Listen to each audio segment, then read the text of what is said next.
ఓ అరుదైన శస్త్రచికిత్సను Hyderabad బంజారాహిల్స్లోని rainbow children's ఆసుపత్రి వైద్యులు దిగ్విజయంగా నిర్వహించారు. బెలూన్ డైలేషన్తో పాటు లెఫ్ట్ వెంట్రికులర్ డివైస్ క్లోజర్ ప్రక్రియను గర్భస్థ శిశువుకు నిర్వహించారు. ప్రపంచంలోనే మొదటిసారిగా ఈ ప్రక్రియ నిర్వహించామని డాక్టర్ నాగేశ్వరరావు తెలిపారు. ఈ సోనుప్రియ అనే వాళ్ళు హిందూపూర్ నుంచి మా హాస్పిటల్కి రావడం జరిగింది. ఆమె అప్పుడు 27 వారాలు. వాళ్ళ బేబీకి వచ్చే అయోటిక్ వాల్వ్ బాగా బ్లాక్ అయిపోయింది, 90% పైన.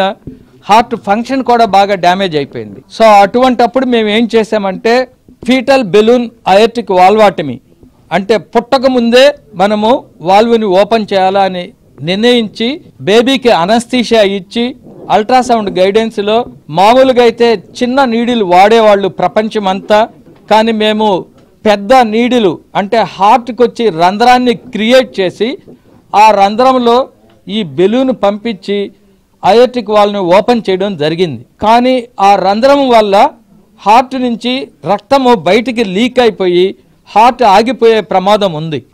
అందువల్ల ఆ రంధ్రాన్ని ఒక బటన్ అంటే డివైస్ పెట్టి క్లోజ్ చేసి ఆ హార్ట్ని నార్మల్గా తీసుకురావడం జరిగింది. ఈ విధమైన ప్రక్రియ ఇంతకుముందు ప్రపంచంలో ఎక్కడ డిస్క్రైబ్ చేయలేదు.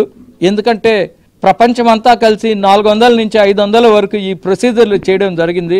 మేము దగ్గర ఇప్పటి వరకు 20 నుంచి 25 ప్రొసీజర్లు చేశాము. కానీ చేసినప్పుడల్లా చిన్న బెలూన్లు వాడేవాళ్ళమి, చాలా చిన్న నీడిల్స్ వాడేవాళ్ళమి. మనము బ్లడ్ శాంపుల్ తీసే అంత నీడిల్స్. కాకపోతే ఇప్పుడు ఈ కండిషను క్రిటికల్ డిఫరెంట్ కాబట్టి మేము గుండెకే రంధ్రం వేసి ఆ రంధ్రం ద్వారా బెలూన్ని పంపించి ఓపెన్ చేసి మళ్ళీ ఆ రంధ్రాన్ని క్లోజ్ చేసిన దానివల్ల ఈరోజు బేబీ నార్మల్ అయిపోయింది. మళ్ళీ ప్రొసీజర్ అవసరం లేకుండా